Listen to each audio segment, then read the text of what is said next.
கோபப்படுத்தக்கூடியவர்களாக நாங்கள் இருக்கக்கூடாது. ரமதான் மாதத்திலே 3 சாரார்களாக ஆகிவிடுகின்றோம். ஒரு சாரார் ரமதான் வந்தால் என்ன வராட்டியும் என்ன அவர்கள் வளமை போல நடந்து கொண்டார்கள். அல்லாஹ் அவர்களுக்கு நேர்வழியை காட்டுவானாக.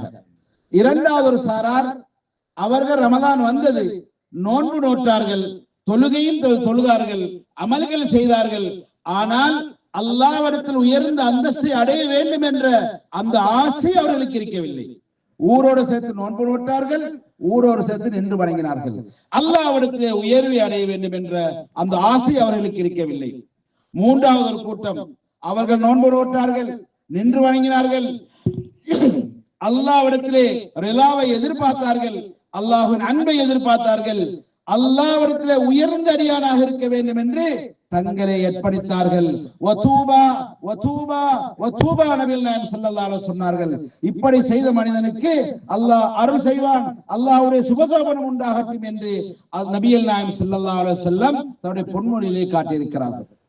எனவே அன்புள்ள சகோதரர்களே, யாரெல்லாம் ரமலானிலே நாங்கள் தவறு செய்தோமோ, ரமலானுடைய நேரத்தை சரியாக நாங்கள் கழிக்காமல் விட்டோமோ, அவர்களுக்கான சந்தர்ப்பம் இந்த ஈதுல் ஃபித்ருடைய இந்த நாளையில் அல்லாஹ்விடத்திலே நாங்கள் மன்னிப்பு கேட்க வேண்டும். யா அல்லாஹ், மனிதனை புனிதனாக்கின்ற இந்த ரமலான் வந்தும் நான் இதுல புனிதமான ஆகவில்லை, நாம் முயற்சிக்கவில்லை, உன்னிடத்தில் மன்றாடவில்லை, உன் முன்னால் அளவில்லை, உன்னுடைய அமல்களை நான் செய்யவில்லை.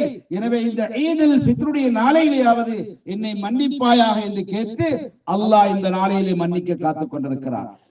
யாரெல்லாம் சரியாக நடந்து கொண்டார்களோ, ரமலானுடைய காலத்தில் யாரெல்லாம் சரியாக நடந்து கொண்டார்களோ அவர்கள் அல்ஹம்துலில்லாஹ், யா அல்லாஹ் உனக்கே புகழ், இந்த மாதத்தை நான் நிறைவேற்றினேன், பூரணப்படுத்தினேன், உனக்காக நான் கண்விழித்தேன், உனக்காக நான் திலாவத் செய்தேன் என்று அல்லாஹ்விடத்திலே அல்ஹம்துலில்லாஹ் அல்லாஹ்வை புகழக்கூடியவர்கள் நாங்கள் ஆகிவிட வேண்டும். அன்புள்ள சகோதரர்களே, இந்த ஈதுல் ஃபித்ருடைய நாள் ஒரு மாற்றத்தை நோக்கி நமக்கு அடைய வேண்டும். நம்முடைய வாழ்வில் ஒரு மாற்றத்தை உருவாக்க வேண்டும்.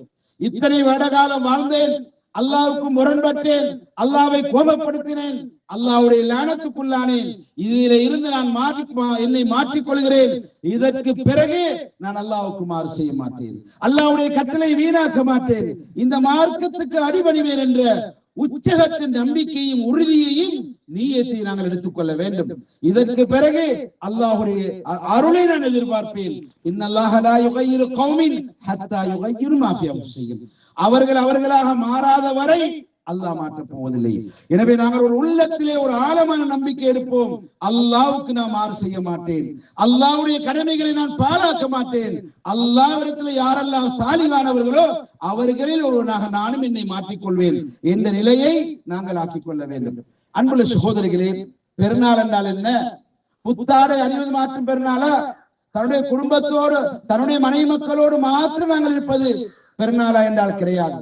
பெருநாள் என்பது உள்ளத்திலே சந்தோஷம் வர வேண்டும், உள்ளத்திலே ராகத்து வர வேண்டும், உள்ளத்திலே விசாலமான நிலை ஏற்பட வேண்டும். எனவே முதலாவதாக இந்த பெருநாள் நாங்கள் செய்ய வேண்டியது சிலத்துல் அர்ஹாம். வத்தகுல்லாஹ் அல்லதி தஸாஅலூன பிஹி வல் அர்ஹாம். அல்லாஹ்வை பயந்து கொள்ளுங்கள், அல்லாஹ் நாள மறுமையில் உங்களுடைய உற்றார் உறவினரை பற்றி கேட்பான். எங்களுடைய உள்ளத்திலே கசடு, வஞ்சகம், பொறாமை, குரோதம், கோபம் இவைகள் எல்லாம் நிறைந்து வைத்துக் கொண்டு பெருநாளை சந்தோஷமா கொண்டாடுவது கிடையாது.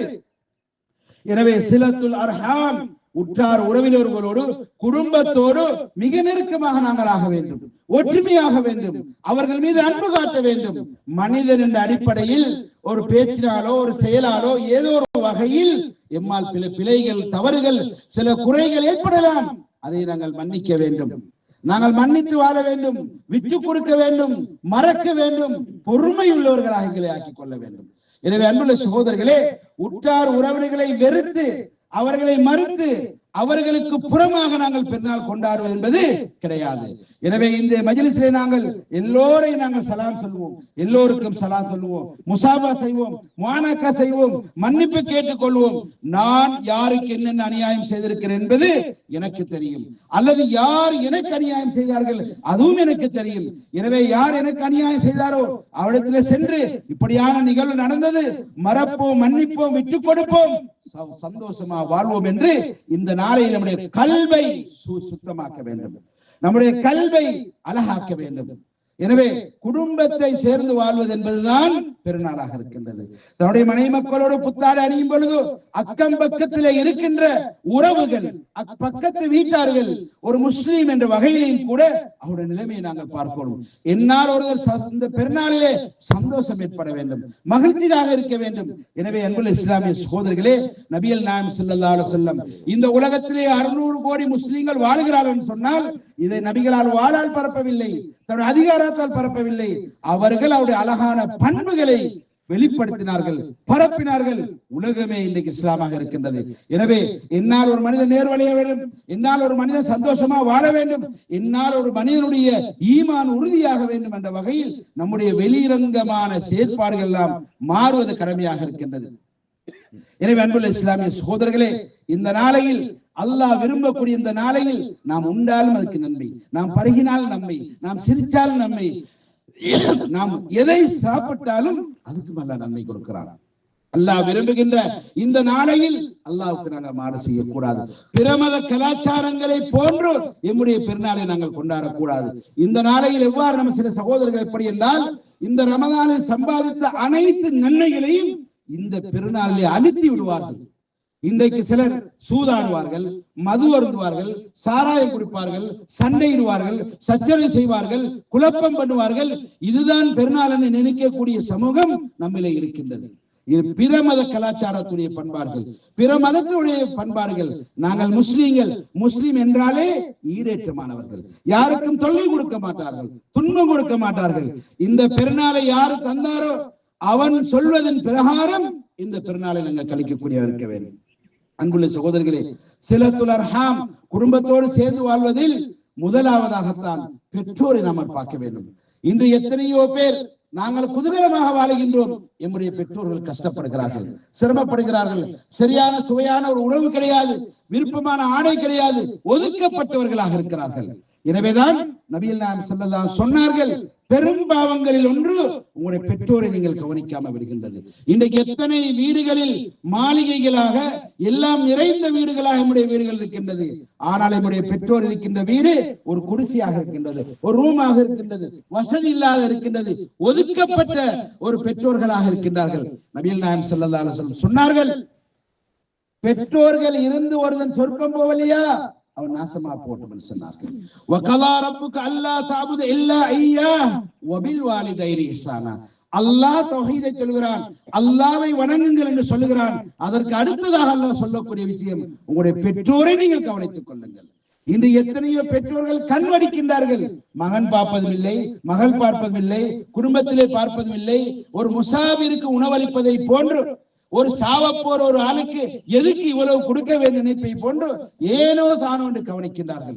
அன்புள்ள சகோதரர்களே, அன்னாருடைய மனம் நோகும் பொழுது, பெற்றோருடைய உள்ளம் நோகும் பொழுது நமக்கு அல்லாஹ்வுடைய சாபம் வந்து கொண்டிருக்கும், பரக்கத்து கிடைக்காது, எதுவுமே கிடைக்காது.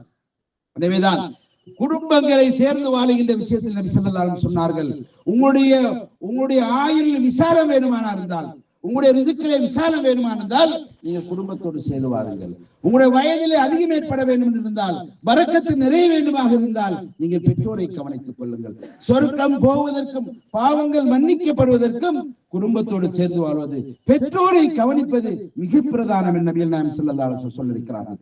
எனவே அன்புள்ள சகோதரர்களே, இந்த பெருநாளை நாங்கள் சுமூகமாக, அழகானதாக, அல்லாஹும் அல்லாஹ்வுடைய ரசூலும் சொன்னதாக நாங்கள் இதை கழிப்பதற்கு முயற்சிக்க வேண்டும். இந்த நாளையில் தொழுகையை நாங்கள் வீணடிக்க கூடாது. இந்த நாளையில் யாரை நாங்கள் வம்புக்கு இழுக்க கூடாது. இந்த நாள் நபிகள் நாயகம் ஸல்லல்லாஹு அலைஹி சொன்னார்கள், கபறுகளுக்கு கூட போகக்கூடாது சொன்னார்கள். கபறுகளை சென்று ஜியாரத்து பண்ணலாம், தன்னுடைய பெற்றோர், தன்னுடைய குடும்பத்தார். ஆனால் பெருநாள் அன்றைக்கு மாத்திரம் என்று போகக்கூடாது. ஏன்? சந்தோஷமாக இருங்கள், கவலைகளை நீங்களாக எடுத்துக் கொள்ளாதீர்கள், கவலைகளை நீங்களாக தேடாதீர்கள். இந்த நாள் உங்களுக்கு சந்தோஷமான நாள். இந்த நாளிலே சந்தோஷமாக இருங்கள். ஒரு மனைவி கணவனிடத்திலே மன்னிப்பு கேளுங்கள், ஒரு கணவன் மனைவியிடத்திலே மன்னிப்பு கேளுங்கள், ஒரு பரஸ்பரம் அன்பை ஏற்படுத்திக் கொள்ளுங்கள். நம்முடைய சமூகத்திலே ஒரு மனைவி கணவனுக்கு சலாம் சொல்வது கிடையாது, ஒரு கணவன் மனைவிக்கு சலாம் சொல்வது கிடையாது. எல்லா செயல்களும், திட்டங்களும், அமல்களும் வெளியே செய்கின்றோம். ஆனால் குடும்பத்திலே நாங்கள் ஒரு வித்தியாசமான முறையிலே வாழுகின்றோம். நபிகள் நாயகம் ஸல்லல்லாஹு அலைஹி வஸல்லம் அவர்கள் ஒரு மனைவியோடு எவ்வாறு வாழ்ந்தார்கள்?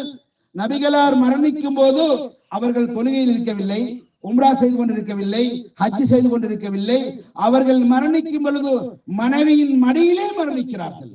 இந்த உலகத்துக்கு எடுத்து காட்டினார்கள் மனைவியோடு எவ்வாறு நடந்து கொள்ள வேண்டும், மிருதுவாக நடந்து கொள்ள வேண்டும். நபிகள் நாயகம் ஸல்லல்லாஹு அலைஹி வஸல்லம் சொன்னார்கள். இந்த விஷயத்தை 2 விஷயத்தை அதிகமாக உபதேசம் செய்தார்கள். அதிலே ஒன்று தொழுகை, அஸ்ஸலா அஸ்ஸலா அஸ்ஸலா என்று சொன்னார்கள். ஹஜ்ஜத்துல் விதாவிலும் சொன்னார்கள், உயிர் போகின்ற நேரத்திலும் சொன்னார்கள்.